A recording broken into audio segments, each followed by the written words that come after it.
Hey everybody, hope y'all are doing fantastic.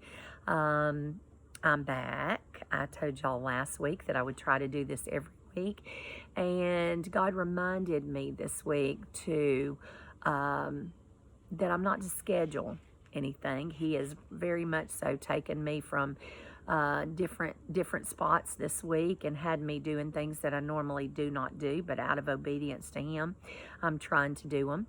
I'm also started the detox that I told y'all about. I'm not feeling 100%, but I'm trying. Okay, and I know He's wanting me to do this today, and you know why? Because Satan's battling me today, and I know God has a word for somebody out there, and I've tried to put it on here 4 times, and this is my take 4, and so I'm gonna try to get it right this time. Okay, so just bear with me as we're going through this. Have y'all ever heard you reap what you sow? What you put in, you get out. You know, I have shared with our Bible study group, our little saying is, what's down in the well comes up in the bucket. Brother Harold Danley used to say that, and I love that saying, and I used it in a lesson, and they just kind of ran with it. And so that's our little saying in our group. What's down in the well comes up in the bucket. What you put in, you get out. I'm going to read some scripture to you today, and we're going to take it from there, okay? Galatians 6, 7 through 10. Do not be deceived. God is not mocked. For whatever a man sows, that he will also reap. For he who sows to his flesh will of the flesh reap corruption. But he who sows to the Spirit will of the Spirit reap everlasting life. And let us not grow weary while doing good, for in due season we shall reap if we do not lose heart. Therefore, as we have opportunity, let us do good to all, especially to those who are in the household of faith. You know, I told my girls, when we think about putting in things into our body, we think usually about food, drink, that kind of thing going in the mouth. But what we don't think about is what we're looking at, what we're listening to. They say the eyes are the window to the soul. You can look at people and see their soul. Okay. So these are our viewers, and we can see out into the world with them. And depending on what we're looking at, can change the way we think, the way we see things, what we think is okay in our mind, what we go ahead and hang on to that, and it goes into our heart.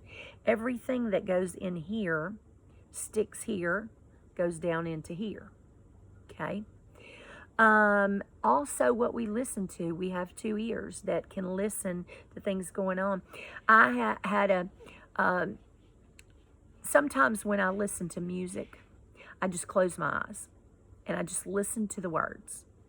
Because when I look, I'm being distracted by other things around me because I see what's going on around me, especially at church. At church, I will close my eyes and I just listen. I listen to the words to block out any distractions that might be going on around me, because I'm there to worship the Lord. I'm not there to see who's getting up, see who's moving around, see who's doing what, see who's talking. I'm not there for that. So I will close my eyes, because that shuts down anything that can come in here and distract up here. So I'm a little bit, we pick and things will happen and I'll be talking and it's like squirrel, chasing squirrels. I will go from, if I don't keep my focus, then I'll go off over here and be looking at something else, talking about something else, doing something. And I have to, this is literally my 4th time trying to do this, because as I'm talking, I'm chasing rabbits, as they say. And so I have to stop and say, okay, Lord, help me to focus. Help me to get back to where you're wanting me to talk, because I want it to be the Holy Spirit and you, not me. because it's not about me. It doesn't matter about my opinion. It doesn't matter what I think. It's what God is saying to do. Okay? So in church, I will close my eyes and just listen to the song, listen to the words, so that they seep in and I can worship my Lord from my heart.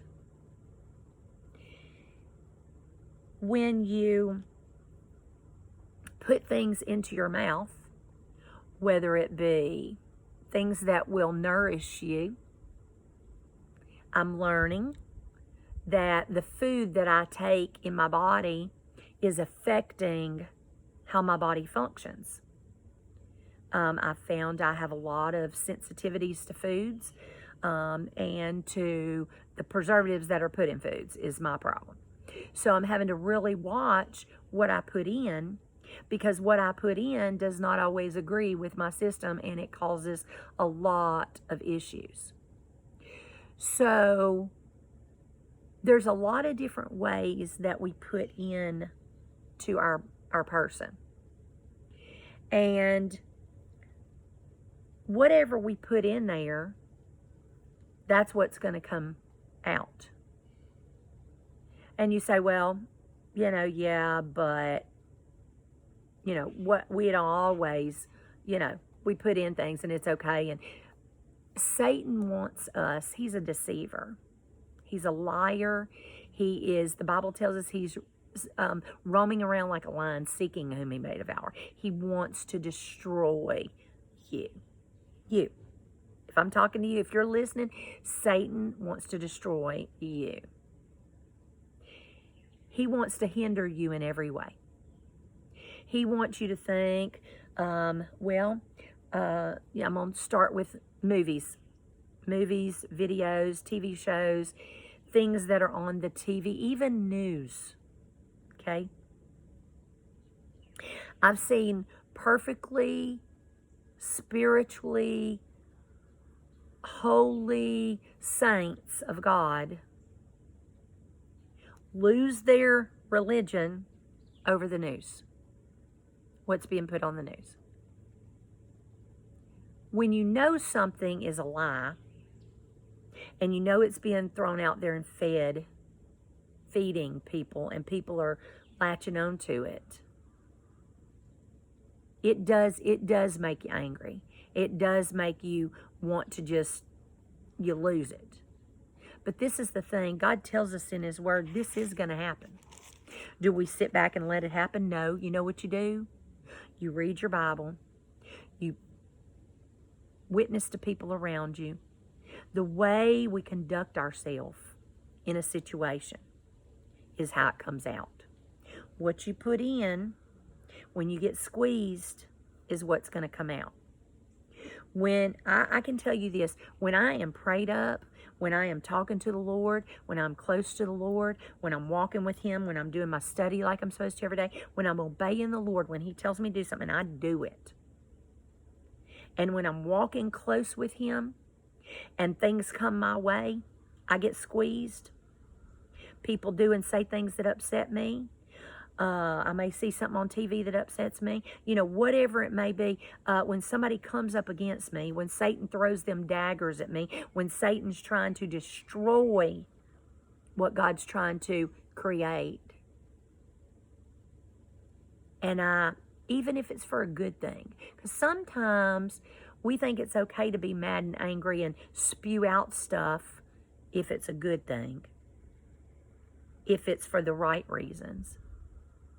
But the way you say things as a Christian, the way you conduct yourself when the heat's on, that's your squeezing. How you speak to people, how the things you say to them, because sometimes I can get squeezed when I'm not that close to God, and things come out of me, and I'm like, did I say that? Did I say that? Did I say that out loud? It don't take much to get me stirred up. It don't take much to get me angry. And I think to myself, well, I'm getting angry for the right reason. I'm mad at the right reason. Satan's doing this. He's got these people lied to. They putting this stuff on the news ain't true. This. I'm doing it for the right reason. But we're to do good. Let me see what he said here. And let us not grow weary while doing good, for in due season we shall reap if we do not lose heart. Therefore, as we have opportunity, let us do good to all. As we have opportunity. When people are watching Christians, when you call yourself a Christian, I told the group this last week, when you call yourself a Christian and you label yourself a Christian, that puts things on you. People are looking at you. They're like, okay, she's a Christian. That means she's Christ-like. That means she follows Christ. That means she's supposed to be better. When we get squeezed, does better come out? Did they see Jesus when you're squeezed? Or do they see the same things they do? Cussing, bad-mouthing people, talking about people, putting people down. Just because you're done wrong, just because Satan's using people to come at you and squeeze you,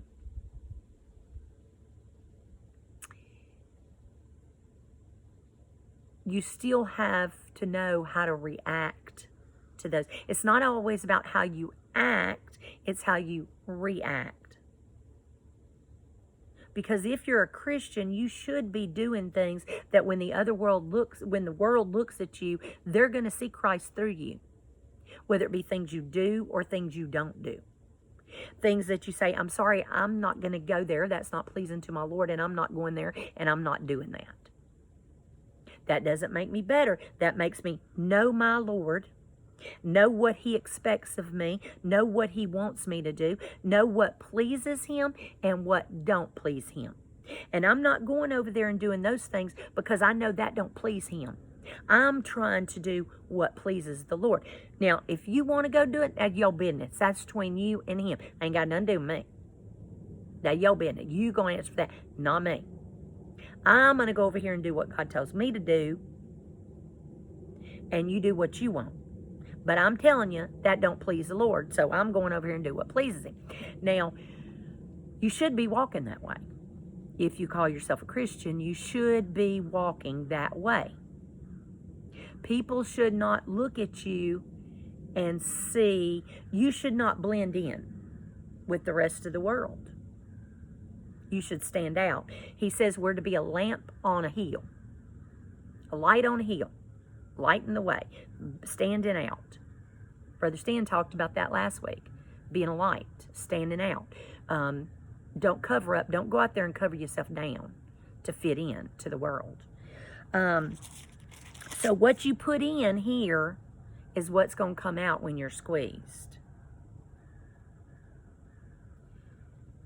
What we look at on the TV, on the movies, and I've had people, adults, teenagers tell me, oh, it's just a TV show. Right. It is just a TV show. But when you're watching it, I have sat and watched movies and I've cried when they've cried. I've laughed when they've laughed. I've, felt the emotion of the show when you're into it. Because you're watching it, you're into it, your eyes are on it, you're soaking it in. So what's in there is going in here. I'm feeling emotion. When you feel emotion, you're touched by it. Your heart's changed. You're changed in a way. Oh, Sheila, that's just a movie. You're putting way too much. Let me tell you something. Satan will use that. Do you hear me? Look at your TV. Look at what they're saying is okay to show our children. Watch cartoons. See what they're showing in the cartoon for children that are cartoon age, 5 and below. 6 to 12. See what these shows are putting in these cartoons and in these TV to go into your child's brain. If it doesn't affect you, why are they going to put it on there? They want them to think it's okay. They want them to think sin is okay. You can go do this. It's normal. It's okay. Don't talk bad about nobody. Don't look down on it. Don't. Why do you think they're putting it in there if it doesn't affect you? See, Satan wants to lie to us. Satan. Not nobody. Satan. Master deceiver, liar. Wants to tell you it's okay to watch those things. It's not affecting you. What's the big deal? What's the big deal if those things are on TV? If sin is on TV? If we have a TV show, I'm going to tell you this, and I know I'm aging myself, and that's fine. I don't even care. I'm glad to be 55 years old because I've seen some good times in my life. You heard me? I feel sorry for these kids coming up now because they're battling some stuff, man. They won't know how it is to play outside in the yard till dark. They don't know how it is to walk down the street to a store and not worry about being kidnapped. They don't know what it's like to get out and play with your friends and not be attached to a phone, a screen. They don't know what that's like. They don't know what it's like to have 3 channels on a TV, and because there's nothing on, you spend time with your family and play games and do stuff. They don't know what that's like. They're never going to know, sadly. But I'm going to tell you something. I can remember when we were kids watching TV, there were no curse words on TV, no cussing. I can remember when they started allowing that, my grandma was like, I cannot believe they said the D word. On TV, on public TV, they said the D word. And we were like, and when you would hear it, it'd be like, shocking, because that was not on TV. Nowadays, they're having sex. You can watch it. Used to be called pornography. Used to be called X-rated. Now, it's on your television. It's in your living room. Used to you had to pay to get that kind of stuff. Now, it's free. It's free. Your kids are watching it. You have to change. We'll be watching something and go to grabbing who got the remote? Trying to turn that thing off. Because my teenager, she's 15. They're like, oh, well, it's okay. She already knows about it. It don't matter. It don't matter that she knows about it. And yes, she is 15. That's age group you need to be worrying about. 13 to 17, you need to be worrying about that age group. You need to be watching what they watching. You need to be seeing what's going in their eyeballs because they're influential. They're having all these hormones going. They going to watch that kind of stuff because you wonder why things are happening like they're happening. You wonder why these kids are, doing the things they're doing. They're exposed to it every single day, 24/7. They're on them phones. They can pull it. That's a computer they're walking around. They can pull it up, type it in, watch it. You don't even know. You don't have to look for the remote. They're probably looking at it over on the TV, on the phone, and you're sitting there with them. You don't even know they're looking at it. What goes in here goes in here. When you watch it enough, and your mind up here, and Satan say, oh, it's okay, it ain't gonna hurt nothing. It's okay, it ain't gonna hurt nothing. It's okay, it ain't gonna hurt nothing. We used to never, ever, ever have to worry about somebody coming in and shooting up a school of children. Children. Defenseless children. Why would anybody want to do that? Satan. They get in the mind. He gets in the mind. They're playing these video games that are shoot up, bang, bang, kill people. It's not all these war games and they think everything is like, they have all this virtual reality. You put these things on, it seems real. You're in this war, you're in this. We're putting this in our kids' heads, in their minds. And it's okay, it's just a game, it ain't gonna hurt nothing. It changes their thinker. It changes their sensitivity to that stuff. If you watch something over and over and over and over, you get desensitized to it. It doesn't bother you. You see it, it doesn't bother you. If you look at blood the first time, you're like, ugh. But then if you keep looking at it and you keep seeing it, then it's no big deal.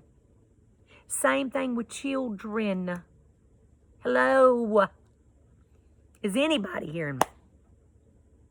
It hurts my heart to see these video games they have, these movies they're watching. There's all this stuff. And I hear people say, oh, well, we watched them when we were kids. It was no big deal. Really? They were grooming from the beginning. Here we go. Satan is going through a process. He's seeing what you allow. The things that we watched back then, the food that we ate back then, is not the same it is today. You said, oh, you said food. Yes. The milk that you drank from your, back in the day is not the same milk you're drinking now. They're plugging it with antibiotics, hormones, all this stuff that we didn't have that back then. You wonder why you're sick? It's the changing, the progression. Same with movies, videos, screen time. All of this is going in and destroying, whether it be your mind or your body. That's what's happening with us. What you put in is what you're going to get out. You want your kid to be a godly child? Take them to church. Sit down with them and read the Bible. Pray with them. Have you prayed with your child? I've had people come to me and say, your child's such a good child. I wish my child was like yours. But I see you. I appreciate that.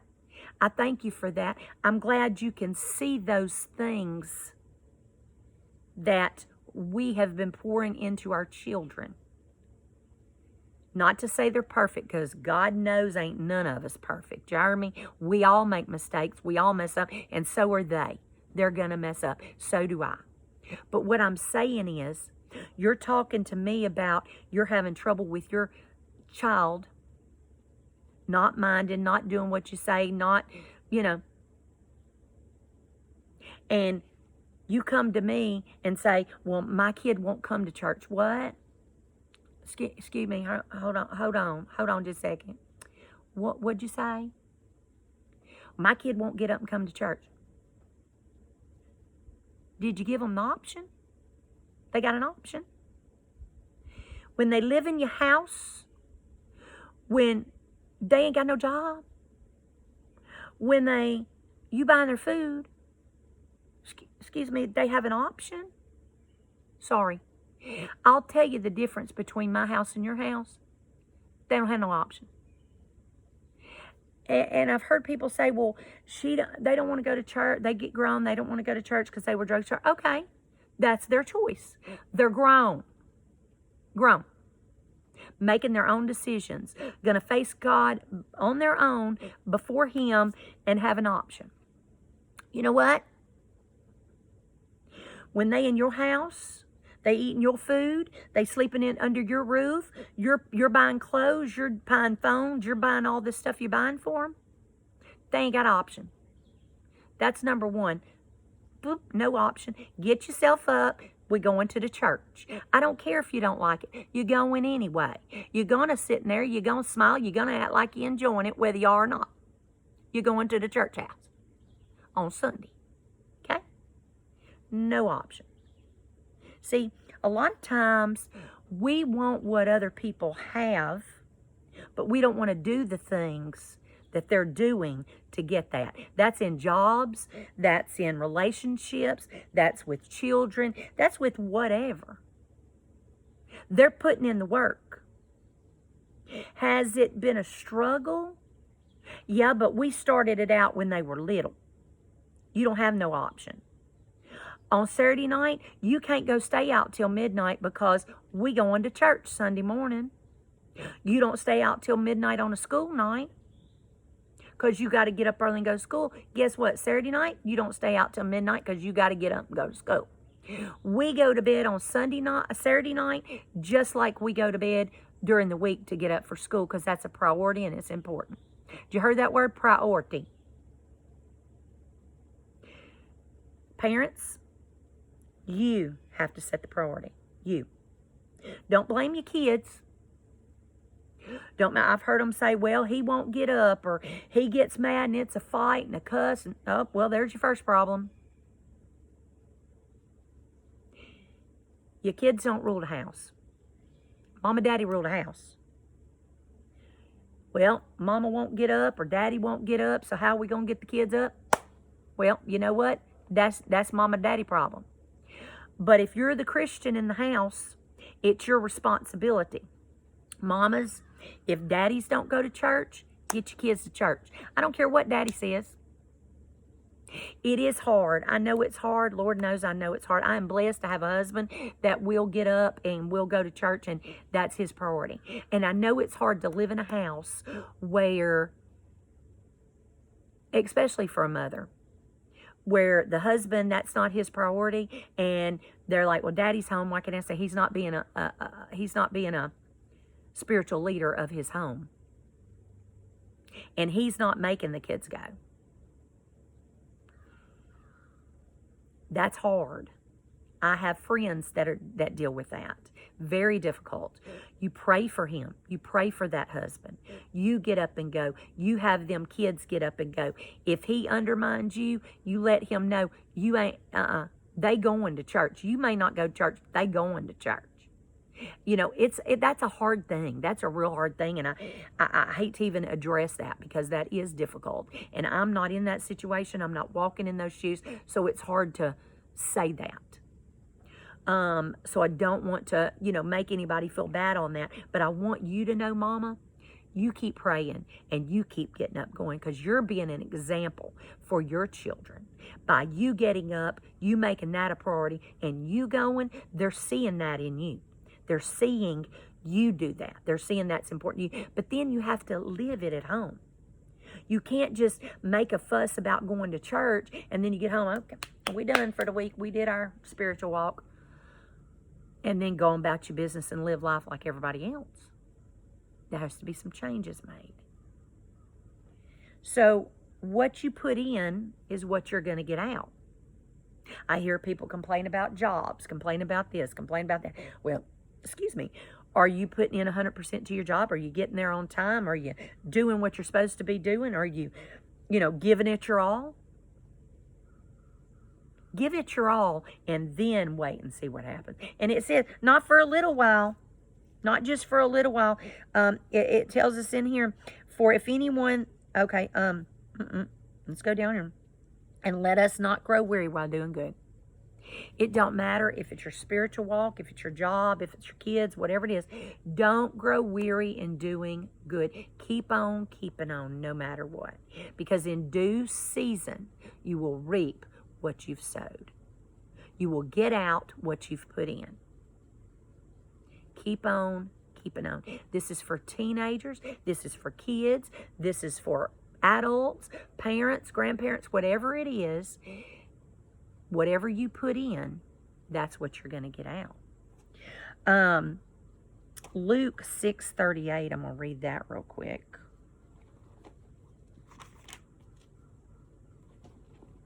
Luke 6:38 says, give and it will be given to you. Good measure, pressed down, shaken together, and running over will be put into your bosom. For with the same measure that you use, it will be measured back to you. That's referring to judgment and not judging other people. Just like I said a while ago, I never want to address something that I'm not dealing with because I don't know how I deal with it. And I don't want to, until I've walked in those shoes, I don't want to tell you what to do. But I know from experience, if you're giving it all you've got to God, everything else is going to work itself out. He will make sure you get what you need. He will make sure that you prosper. He tells us that. If you're faithful, He's faithful. If you put forth the effort, He recognizes it. Let's look at Proverbs 14:14. Proverbs 14:14. The backslider in heart will be filled with his own ways, but a good man will be satisfied from above. If you're a Christian and you've gotten out of the will of God, you're not doing what you're supposed to be doing, you're not being faithful, you're back in the world doing your thing, let me tell you something. He'll give you that. you're going to reap that. He'll let you go back to doing what you want to do. That's your choice. But it says, but a good man will be satisfied from above. You stay faithful. You keep doing what you're doing. You look at things that he wants you to look at. You listen to things that he wants you. I didn't even touch on music. You know, some of these songs that our kids are listening to is like, whoo, we're guilty. But when you put in God's songs, God's praise, God's worship on a regular, you start feeling that. Watch what you're watching on TV, movies, what you're, you know, whether it be teenager, whatever, parents, watch what you're watching. Watch what you're listening to. When you look at something or listen to something, go, is this God worthy? Is this praiseworthy? If Jesus was sitting here beside me, would I still watch this? Would I still listen to this? Kids, if my parents were here, would I be watching this? Would I be listening to this? Think. When you see something, when you look at something, when you're playing them video games, if Jesus was here, would he think this is okay? What am I grooming my child for? Are they playing these shoot-up games that it's no big deal? Some of these kids that they've gone into these schools and shot up, they've found that they played these war-type video games where they're shooting up people. They're desensitized to it. It's not a big deal. They use these virtual reality. Everything seems real. So when they go to school, same thing. It's real. Let's do it. Satan, excuse me. Satan starts working on them. They let their guard down. And they give into it. I'm not saying everybody that watches a dirty movie is gonna, do things. Everybody that's playing video games is gonna go shoot up a school. But what I'm saying is, watch what you're putting in to you, to your kids. Watch what you're allowing your kids to do, to say, to see, to listen. Watch, just watch. I tell y'all, 1 week, do it for 1 week. Just kind of look and go, okay, is that something I'd watch if Jesus was here? Because let me tell you something. God's everywhere. He sees all. You're not going to hinder. I've had people that I've been talking to and they'll cuss or something. They'll go, oh, I shouldn't say that from you. I'm like, hey, it ain't nothing to do with me. I ain't always been saved. And let me tell you something. I used to say some stuff too. And, it don't matter what you say in front of me. It don't matter how you talk in front of the preacher. God, Jesus hears it all, sees it all. Okay? Keep that in mind. I'm going to go ahead and get off here. I've kept y'all long enough. Just remember, what you reap, what you sow. What you put in, you get out. What's down in the well comes up in the bucket. When you get squeezed, what's coming out? Pay attention. Stand behind the cross and let God lead. See you next time. Bye.